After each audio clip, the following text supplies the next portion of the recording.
ಈಗ ಈ ಪ್ರಜ್ವಲ್ ರೇವಣ್ಣ ಅವರ ಲೈಂಗಿಕ ಏನು ಹಗರಣ ಏನಿದೆ, ಈ ಹಗರಣದ ವಿಚಾರಕ್ಕಾಗಿ ನಿನ್ನೆ ದೇವರಾಜೇಗೌಡ ಮಾತನಾಡುವಂಥ ಸಂದರ್ಭದಲ್ಲಿ ಇದು ನನಗಿನ್ನ ಮುಂಚೆ ಡಿ ಕೆ ಸುರೇಶ್ ಅವರು ಮತ್ತು ಡಿ ಕೆ ಶಿವಕುಮಾರ್ ಅವರಿಗೆ ತಲುಪಿತ್ತು ಅನ್ನೋಂಥ ಮಾತನ್ನು ಹೇಳಿದ್ದಾರೆ ಸರ್. ಹೌದಾ ಸರ್? ನಿಮಗೆ ಈ ಗಮನಕ್ಕೆ ಏನಾದ್ರು ಬಂದಿತ್ತಾ? ನಮ್ಮ ಗಮನಕ್ಕೆ ಬಂದಿದ್ದಿದ್ರೆ ಮುಂಚೆನೇ ಈಚೆ ಬರ್ಬಿಡೋದು.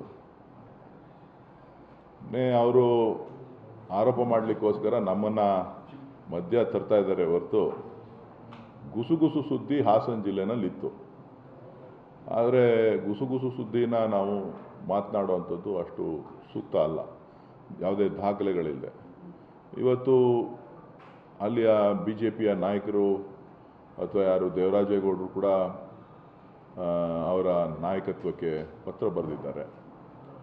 ಸೊ ಅದಕ್ಕಿಂತ ಮುಖ್ಯವಾಗಿ ಈಗ ಆಲ್ರೆಡಿ ಇದು ನಮಗೂ ಗೊತ್ತಿತ್ತು ಅಂಥೇಳಿ BJP ನಾಯಕರು ಒಪ್ಕೊಂಡಿದ್ದಾರೆ. JDSನ ಸ್ವತಃ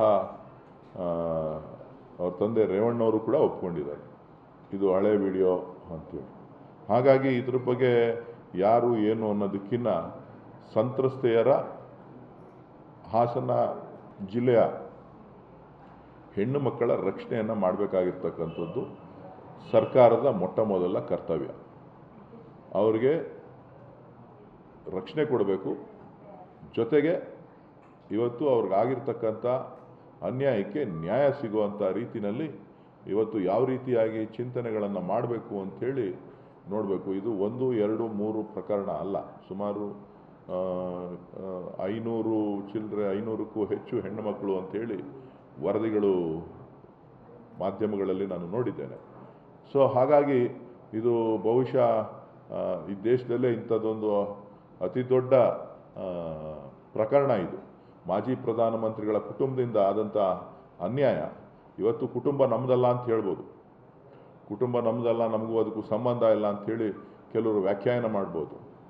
ಇವತ್ತು ಪ್ರಧಾನಮಂತ್ರಿಗಳು ಕೂಡ ಇದನ್ನು ಬೇರೆ ರೀತಿಯಲ್ಲಿ ಬಿಂಬಿಸ್ತಕ್ಕಂಥ ಪ್ರಯತ್ನವನ್ನು ಮಾಡ್ಬೋದು. ಆದರೆ ಪ್ರಧಾನಮಂತ್ರಿಗಳಿಗೂ ಕೂಡ ಗೊತ್ತಿತ್ತು, ಪ್ರಧಾನಮಂತ್ರಿ ಕಾರ್ಯಾಲಯಕ್ಕೂ ಕೂಡ ಗೊತ್ತಿತ್ತು, ಇದಕ್ಕೆ ನೇರ ಹೊಣೆಗಾರರು ಪ್ರಧಾನಮಂತ್ರಿಗಳಾಗ್ತಾರೆ. ಜೊತೆಗೆ ಆ ದೇವೇಗೌಡರ ಮಾಜಿ ಪ್ರಧಾನಮಂತ್ರಿಗಳ ಕುಟುಂಬ ಕೂಡ ಇದಕ್ಕೆ ನೇರ ಹೊಣೆಗಾರರು. ಯಾಕೆ ಅಂತ ಅಂದರೆ ಅವ್ರಿಗೆ ಗೊತ್ತಿದ್ದದನ್ನು ಮುಚ್ಚಿಟ್ಟು ಇವತ್ತು ಜನರ ಮುಂದೆ ಇವತ್ತು NDA ಅಭ್ಯರ್ಥಿಯಾಗಿ ಮಾಡಿ ಇವತ್ತು ಇಡೀ ದೇಶದಲ್ಲಿ ಕರ್ನಾಟಕಕ್ಕೆ, ಹಾಸನ ಜಿಲ್ಲೆಗೆ, ಕರ್ನಾಟಕದ ಕನ್ನಡಿಗರಿಗೆ ಅವಮಾನ ಆಗುವಂಥ ರೀತಿಯಲ್ಲಿ ಇವತ್ತು ಪ್ರತಿಬಿಂಬಿಸ್ತಾ ಇರ್ತಕ್ಕಂಥದ್ದು.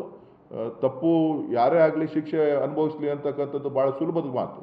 ಆದರೆ ಗೊತ್ತಿದ್ದಂಥ ವಿಚಾರವನ್ನು ಮುಚ್ಚಿಕ್ಕಿರ್ತಕ್ಕಂಥದ್ದು ಮಹಾ ಅಪರಾಧ.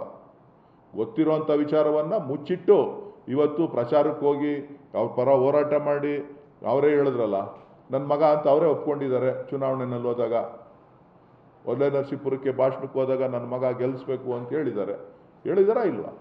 ಸೊ ಇವತ್ತು ಬಂದ್ಬಿಟ್ಟು ನನಗೂ ಇದಕ್ಕೂ ಸಂಬಂಧ ಇಲ್ಲ ಅಂತಕ್ಕಂಥದ್ದು ಎಷ್ಟು ಸರಿ ಅಂತಕ್ಕಂಥದ್ದು. ಬಹುಶಃ ಇದೊಂದು ಮನುಕುಲಕ್ಕೆ ದೊಡ್ಡ ಅವಮಾನ. ಭಾರತೀಯ ಸಂಸ್ಕೃತಿ ಬಗ್ಗೆ ಮಾತನಾಡ್ತಕ್ಕಂಥವ್ರು ಇದ್ರ ಬಗ್ಗೆ ಏನನ್ನು ಮಾತಾಡ್ತಾರೆ, ಏನು ಮಾಡಬೇಕು ಅಂತ ಹೇಳ್ತಾರೆ, ಸಂಸ್ಕೃತಿಯ ಬಗ್ಗೆ ಭಾರತೀಯ ಜನತಾ ಪಕ್ಷದ ರಾಷ್ಟ್ರೀಯ ನಾಯಕರುಗಳು ಇವತ್ತು ನೇಹಾ ಪ್ರಕರಣವನ್ನು ಯಾವ ರೀತಿ ಇಡೀ ದೇಶಕ್ಕೆ ತೊಗೊಂಡೋಗಿದ್ದಾರೆ, ಅದೇ ದಾಟಿನಲ್ಲಿ ಅವರು ಕೂಡ ಇದನ್ನು ತೊಗೊಂಡೋಗಿ ಹೇಳಬೇಕು ಏನು ಅಂತೇಳಿ. ಇಂಥ ಒಂದು ದೊಡ್ಡ ರ್ಯಾಕೆಟ್ ಏನಿದೆ ಇದರಿಂದ ಯಾರ್ಯಾರಿದ್ದಾರೆ ಅವರೆಲ್ಲರೂ ಕೂಡ ಶಿಕ್ಷೆ ಆಗಬೇಕು. ಜೊತೆಗೆ ಆ ಹೆಣ್ಣು ಮಕ್ಕಳ ನೋವನ್ನು ಯಾವ ರೀತಿ ಸರಿಪಡಿಸ್ಬೇಕು ಅನ್ನೋದನ್ನು ಭಾಳ ವಿಶೇಷವಾದಂಥ ರೀತಿಯಲ್ಲಿ ಅವರಿಗೆ ರಕ್ಷಣೆ ಕೊಟ್ಟು ಅವರಿಗೆ ಮಾನ ಉಳಿಯೋ ರೀತಿ ಮಾಡುವಂಥ ಕೆಲಸ ಸರ್ಕಾರ ಮಾಡಬೇಕು ಅಂತೇಳಿ ಒತ್ತಾಯ.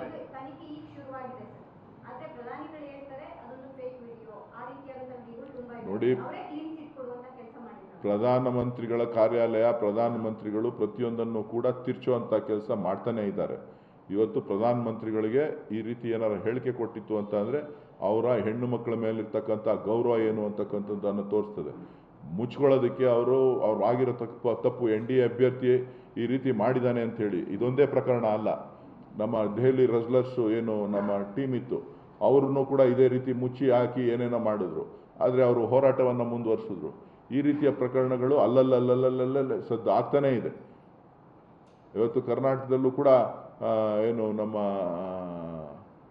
ಯಾವುದದು ಯಡಿಯೂರಪ್ಪನವ್ರು ಇಳಿಸಿದಾಗಲೂ ಕೂಡ ಇದೇ ರೀತಿಯ ಸದ್ದುಗಳು BJPನಲ್ಲಿ ಸಾಕಷ್ಟು ಸದ್ದುಗಳು ಬಂತು. ಅಲ್ಲಿಂದ ಬಂದ ಮೇಲೆ ಬ್ಲೂ ಬಾಯ್ಸ್ ಕಥೆನೂ ಕೂಡ ಇದೇ ಥರ ಪ್ರಕರಣಗಳಿತ್ತು. ಯಾರು? ಬಾಂಬೆಗೂ ಬಾಂಬೆ ಬ್ಲೂ ಬಾಯ್ಸ್ ಅಂತಲೇ ಹೆಸರುವಾಸಿಯಾಗಿತ್ತು. ಸೊ ಈ ಎಲ್ಲ ಪ್ರಕರಣಗಳನ್ನು ನೋಡಿದಾಗ ಬಿ ಜೆ ಪಿಗೆ ಭಾಳಷ್ಟು ಇದರ ಜೊತೆ ನಂಟಿದೆ. ಬಿ ಜೆ ಪಿಯವರು ಇದಕ್ಕೆ ಅದ್ರ ಜೊತೆಗೆ ಇನ್ನೂ ಅನೇಕ ಪ್ರಕರಣಗಳನ್ನು ಮುಚ್ಚಿಕ್ಕಿರುವಂಥದ್ದು ಇವತ್ತು ನಾವು ಗಮನಿಸ್ತಾ ಇದ್ದೇವೆ. ಬಹುಶಃ ಇದು ಭಾರತೀಯ ಸಂಸ್ಕೃತಿಗೆ ಒಂದು ಅಪಮಾನ.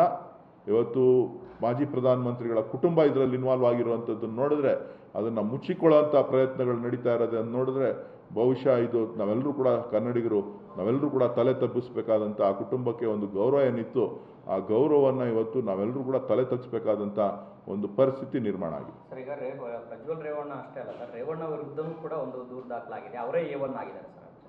ಅದರಲ್ಲಿ ಮಹಿಳೆ ಯಾರೋ ಒಬ್ಬರು ಹೇಳಿಕೆಯನ್ನು ಕೊಟ್ಟಿದ್ದಾರೆ. ನಾನು ಅವ್ರು ಮಹಿಳೆ ದೂರು ಕೊಟ್ಟಿದ್ದಾರೆ. ತನಿಖಾ ತಂಡ ಈಗಾಗಲೇ SITಯನ್ನು ಸರ್ಕಾರ ರಚನೆ ಮಾಡಿದೆ.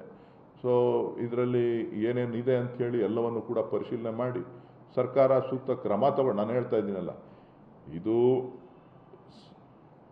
ವಿಚಾರಣೆ ನಡೆಸೋದು ಒಂದು ಭಾಗ ಆದರೆ ಆ ಹೆಣ್ಣು ಮಕ್ಕಳ ಮಹಿಳೆಯರ ಆ ತಾಯಂದಿರು ನೋಡ್ಬೇಕಲ್ರಿ. ಆ ತಾಯಂದಿರನ್ನ ಯಾವ ರೀತಿಯಾಗಿ ಇವರು 28 ವರ್ಷ 30 ವರ್ಷ 31 ವರ್ಷ ಇರಬೇಕು, ಆ ತಾಯಂದಿರನ್ನ ಯಾವ ರೀತಿಯಾಗಿ ನಡೆಸ್ಕೊಂಡಿದ್ದಾರೆ ಅನ್ನೋದನ್ನು ನೀವು ಗಮನಿಸ್ಬೇಕಲ್ಲ. ಇಡೀ ಹಾಸನ ಜಿಲ್ಲೆಗೆ ಒಂದು ಚುಕ್ಕೆ ಅಲ್ಲ ಅದು.